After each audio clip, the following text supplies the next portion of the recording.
Alors, regagnons maintenant les séries numériques de Riemann. Séries de Riemann. Les séries de Riemann sont les séries de la forme quoi, avec alpha est un réel. Ils sont de la forme 1 sur n alpha, avec alpha est un réel. Bien, la convergence. La série de Riemann converge si et seulement si le alpha comment. Quand alpha supérieur strictement à 1. Alors, la série de Riemann diverge si et seulement si le alpha comment, bien entendu, inférieur ou égal à 1. C'est juste la négation ici et la négation de ça entre parenthèses. Bien. Alors, je passe à la règle de d'Alembert. Qu'est-ce qu'elle dit? Règle de d'Alembert. Nous avons une série à terme positif strictement positif. Ça veut dire que UN, il est strictement positif, quel que soit N. Entre parenthèses, parce qu'on va vouloir le mettre au dénominateur en le divisant par. Alors, j'ai noté limite du UN plus 1 sur UN égale à L. Alors, si le L comment, alors je vais avoir la série converge.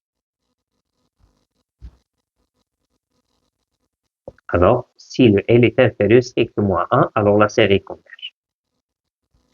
Et j'ai, si le L comment, alors la série, ça va diverger. Bien sûr, si le L supérieur strictement à 1. Maintenant, ça reste le cas de L égale à 1, bien entendu. Si le L égale à 1,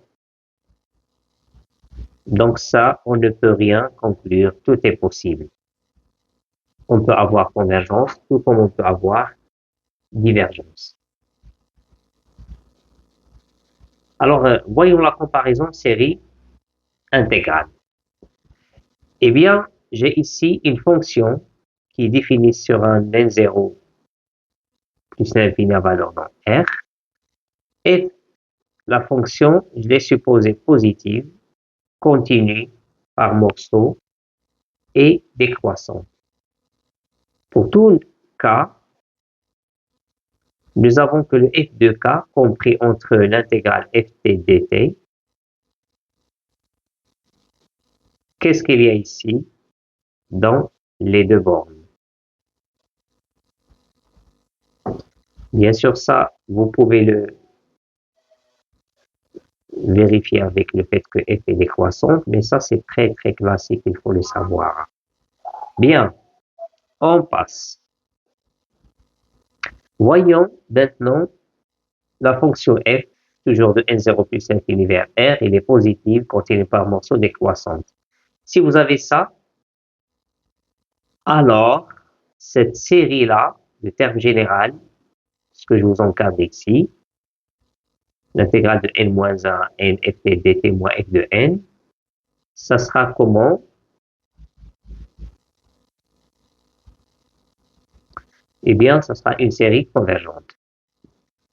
OK. Nature d'une série de Riemann.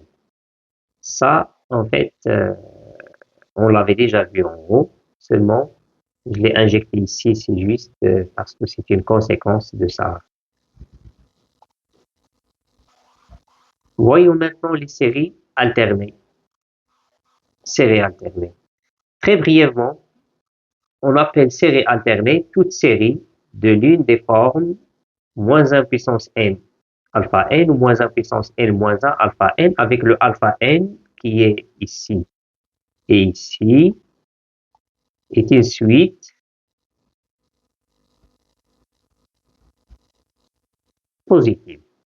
Donc, si vous avez une suite alpha n positive avec moins 1 puissance n ou moins 1 puissance n moins 1 ou bien moins 1 puissance n plus 1, ça s'appelle série A alternée. Alors, nous allons voir le fameux critère spécial pour les séries alternées, appelé aussi critère de Leibniz. J'ai pris le alpha n in suite. Alpha n, c'est une suite comment? Si nous avons ça, alors la série alternée, ça va.